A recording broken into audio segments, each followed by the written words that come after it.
Nutrition myths for seniors, separating fact from fiction in low-carb eating.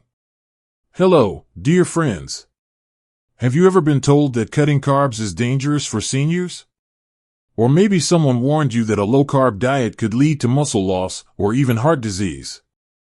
If so, you're not alone. There's a lot of confusion out there when it comes to nutrition, especially for older adults. And when it comes to low-carb eating, myths seem to multiply faster than loaves of bread at a church potluck. In today's video, we're going to explore 6 of the most common myths about low-carb diets and separate fact from fiction.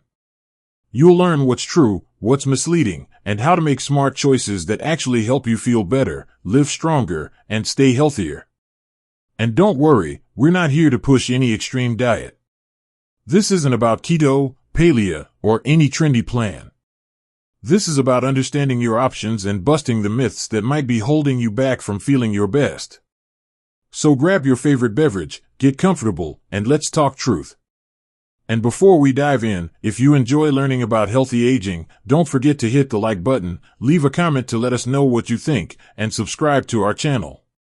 We share helpful, easy-to-follow tips for living your best life after 60. Let's get started. Myth number 1, seniors should avoid low-carb diets entirely. The myth: low-carb diets are dangerous for older adults. Seniors need carbs for energy, and cutting them will leave you feeling weak and tired. The truth: this myth is half true, but mostly misunderstood. Yes, we all need some carbohydrates. They give us energy and help with brain function. But many seniors eat far more carbs than they actually need, especially refined carbs like white bread, pastries, crackers, and sugary snacks. What happens then? Blood sugar spikes, insulin resistance increases, and health issues like type 2 diabetes and fatigue become more common. A well-balanced low-carb diet can actually help seniors manage blood sugar, lose excess weight, and feel more energetic without starving the body. Real example. Take Mary, a 72-year-old grandmother. She struggled with high blood pressure and borderline diabetes. When she started cutting back on white bread and sugary snacks, and added more vegetables, healthy fats, and lean proteins, her energy improved, her weight dropped by 10 pounds, and her doctor was impressed with her new numbers. So, what does this mean for you? Low carb doesn't mean no carb. It means choosing better carbs, whole vegetables, legumes, berries, instead of processed ones. Always consult your doctor before making dietary changes. But if you're feeling tired, bloated, or dealing with blood sugar swings, a gentle low-carb approach might be worth exploring. Myth number 2, all carbs are bad. The myth: carbs are the enemy. You should avoid them at all costs. The truth: not all carbs are created equal. There are good carbs and not so good carbs. The key difference? How they're processed and how fast they raise your blood sugar. Simple carbs, like white rice, white bread, candy, and soda, are absorbed quickly and can cause blood sugar spikes. These can make you feel tired, hungry, and more likely to gain weight. Complex carbs, like oats, lentils, sweet potatoes, and brown rice, are full of fiber and digest more slowly. They give you longer-lasting energy and support healthy digestion. Think of it this way.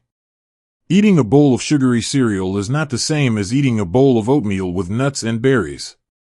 One floods your body with sugar. The other fuels it slowly and steadily. For seniors, this matters even more. With age, our metabolism slows down. We become more sensitive to insulin. Choosing complex carbs over simple ones helps stabilize blood sugar and protect against diabetes and brain fog. A simple tip: if it comes in a box and has more than 5 ingredients you can't pronounce, it's probably a bad carb. If it comes from the earth and looks like real food, it's likely a good carb. Low-carb eating isn't about eliminating carbs, it's about upgrading them. Myth number 3, low-carb means no fruits. The myth: you can't eat fruit if you're on a low-carb diet. The truth: fruit is not the enemy, especially when you choose the right kinds. It's true that some fruits are higher in sugar. Bananas, grapes, and mangoes, for example, can cause a spike in blood sugar if eaten in large amounts. But many fruits are lower in sugar and packed with fiber, vitamins, and antioxidants. Berries, like strawberries, blueberries, and raspberries, are especially great for older adults. So are avocados, yes, it's a fruit, kiwis, and lemons. Why is this important? Fruits contain nutrients that support your immune system, eyesight, digestion, and brain health. Cutting them out entirely would mean missing out on a lot of health benefits.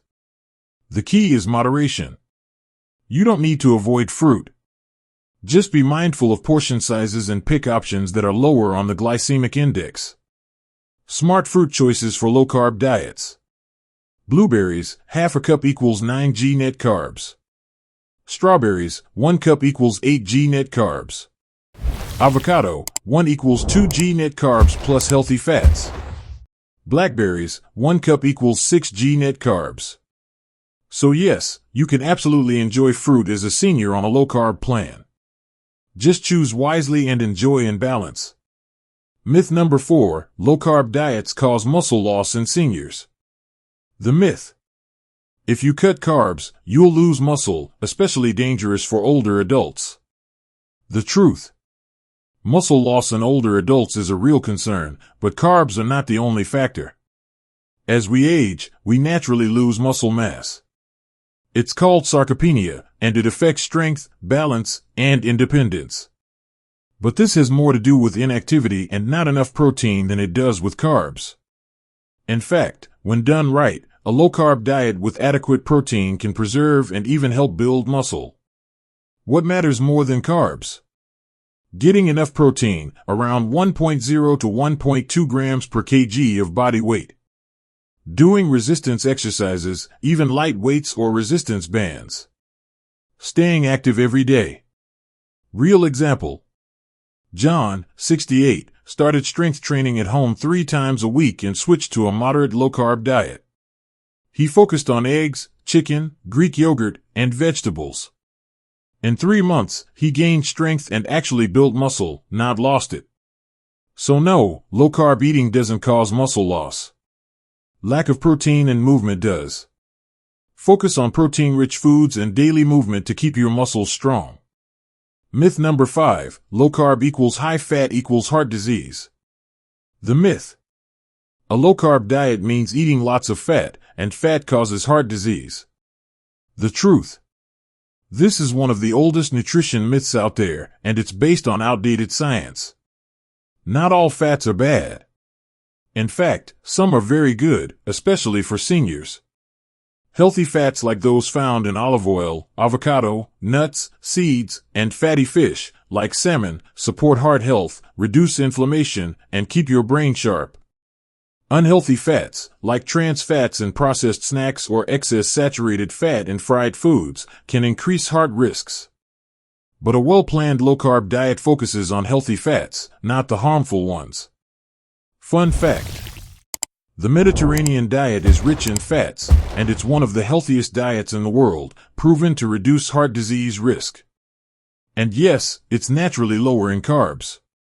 If you're worried about heart health, cut down on processed meats and fried foods. Add more omega-3 fats, found in fish, chia seeds, flax seeds. Use olive oil instead of butter. Bottom line, fat isn't the problem. The type of fat is. Myth number 6, low-carb is just a fad diet. The myth. Low-carb is just another diet trend. It'll fade like all the others. The truth. Low-carb eating has actually been around for decades, long before keto became a buzzword. Doctors have used low-carb plans to help manage epilepsy, diabetes, and metabolic syndrome for years. It's not a trend, it's a tool. And for many older adults, it's a helpful tool. It can lower blood sugar, improve cholesterol levels, reduce hunger and cravings, help with steady, healthy weight loss. The key is balance and sustainability. Extreme versions of any diet rarely last. But a flexible, low-carb lifestyle, focused on whole foods, can work for the long haul. Tip: don't get hung up on labels. You don't have to be keto or paleo. You can simply eat less sugar and starch, and more veggies, healthy fats, and lean proteins. If it makes you feel better, sleep better, and live better, it's worth considering. Bonus: how to try low carb safely as a senior. Want to try a low carb approach? Great. But take it slow and steady. Start with small changes. Swap white bread for whole grain or low carb alternatives. Replace sugary snacks with nuts or fruit. Add a protein source to each meal, like eggs, tofu, chicken, or fish. Drink more water. Hydration helps. Important: always talk to your doctor before making dietary changes, especially if you have conditions like diabetes, kidney disease, or take medications for blood pressure. You don't have to go extreme. Even reducing your carbs by 20% can make a noticeable difference in how you feel. Final thoughts, encouragement, and call to action. Let's recap. Low-carb eating isn't about giving up joy or starving yourself. It's about making smarter choices, especially as we age. We've debunked 6 common myths. 1. Seniors can try low-carb safely. 2. Not all carbs are bad. 3. Fruit isn't forbidden. 4. You won't lose muscle if you eat enough protein. 5. Healthy fats don't cause heart disease. 6. Low carb isn't a fad, it's a powerful tool. The truth is, your body changes with age. Your nutrition should, too. If you found this video helpful, please give it a thumbs up, leave a comment to tell us what myths you've heard, and hit subscribe for more content on healthy aging. Take care of yourself, you've earned it.